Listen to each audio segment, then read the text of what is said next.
लाडकी बहीण योजनेचा लाभ हा महिलांना मिळालेला आहे। रक्षाबंधनाच्या आधीच महिलांच्या खात्यात पैसे जमा व्हायला सुरुवात झाली।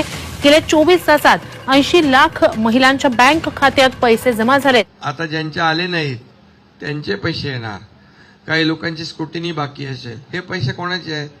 हे तुमचे पैसे आहेत आणि मग तुम्हालाच आम्ही ते दिले नाही तर त्याचा काय उपयोग आहे? मुख्यमंत्री माझी लाडकी बहीण योजना आपण ताई सांगितलं तर एवढा राज्यामध्ये जोरामध्ये त्याचा प्रचार आपल्या आणि प्रसार बहिणी करतायत। कारण तुम्ही मगाशी म्हटलं की रक्षाबंधनचं हे कधी बहिणी विसरणार नाहीत। फक्त आता रक्षाबंधनची ओवाळणी नाही, ही कायमची ओवाळणी आहे, दर महिन्याची आहे। हा खऱ्या अर्थाने सरकारकडून तुमच्या भावाकडून माहेरचा आहेर आहे आणि हा कायम आपल्याला भेटणार आहे। काही लोक म्हणाले की हे आता बंद होईल, पैसेच येणार नाहीत, खात्यामध्ये हे फसवी घोषणा आहे, चुनावी जुमला आहे।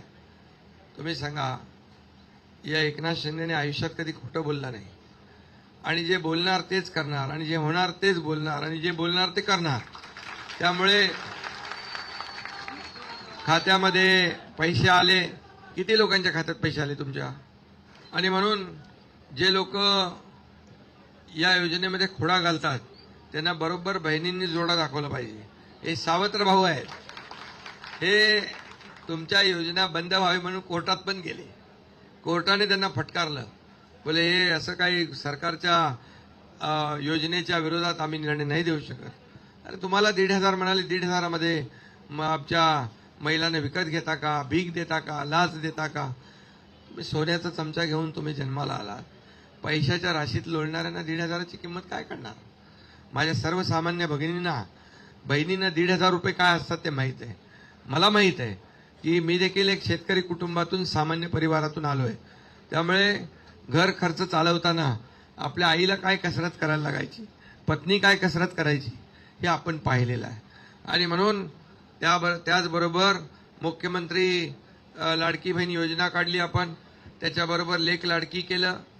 वर्षाला 18 वर्षाची आपली मुलगी होईपर्यंत तिला 1 लाख रुपये तिच्या खात्यात जमा होणार। जन्म झाला 5,000, पहिलीत टाकली 6,000, 5वीत टाकली 7,000, 11वीमध्ये गेल्यावर 8,000, 18 वर्षे वय होईपर्यंत 1 लाख रुपये त्या मुलीच्या खात्यात जमा होणार। शेवटी सरकार आपलं आहे। आणि त्याचबरोबर 50% ST मध्ये सवलत आपण दिली।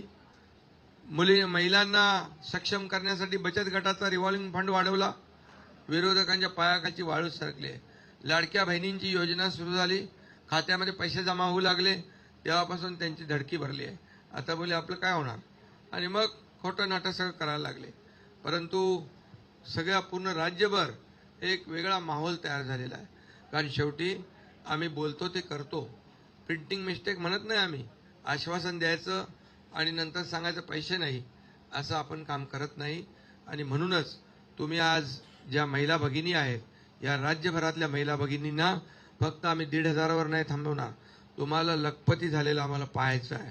माझ्या बहिणींना सगळ्यांना लखपती बहीण, जसं लखपती दिदी आज केंद्र सरकारची योजना मोदीजींची, तशीच योजना आज योजना आहे। तुम्ही काय करा, ज्या योजना आहेत त्याची माहिती घ्या।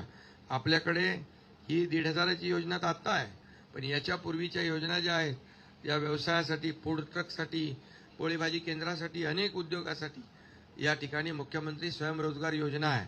त्याला MIDC कडून, उद्योग विभागाकडून 35% सबसिडी आहे। त्यामुळे ती योजना देखील आपल्या महिला बचत गटाला, आता तुम्हाला महिला बचत गटाचे पैसे अजून मिळाले का मुंबईमध्ये? तेही मिळणार। बचत गट केलेत का? बचत गट केले असतील तर त्यांनाही पैसे मिळतील। आणि दुसरी योजना जी आहे DBT, ती मिळेल। त्यामुळे या सर्व जो योजना आहेत, या तुम्हाला हा कुटुंबाचा गाडा चालवताना उपयोगी पडतील। माझ्या बहिणी किती माझ्याशी बोलत होत्या। 15 ऑगस्ट स्वातंत्र्य दिन मी त्यांच्याबरोबर साजरा केला। त्या म्हणाल्या 1,500 रुपयाचं मोल आम्हाला माहित आहे किती आहे, कारण आम्हाला मुलाला काही विकत घ्यायचं आहे, खाऊ घ्यायचं आहे, कपडे घ्यायचे, पैसे मागायला लागायचे, माहेरात जायचं आहे, पैसे मागायला लागायचे। आता आम्हाला आर्थिक स्वातंत्र्य मिळालं, आता आमच्या खिशात पैसे आले, आमच्या खात्यात पैसे आले।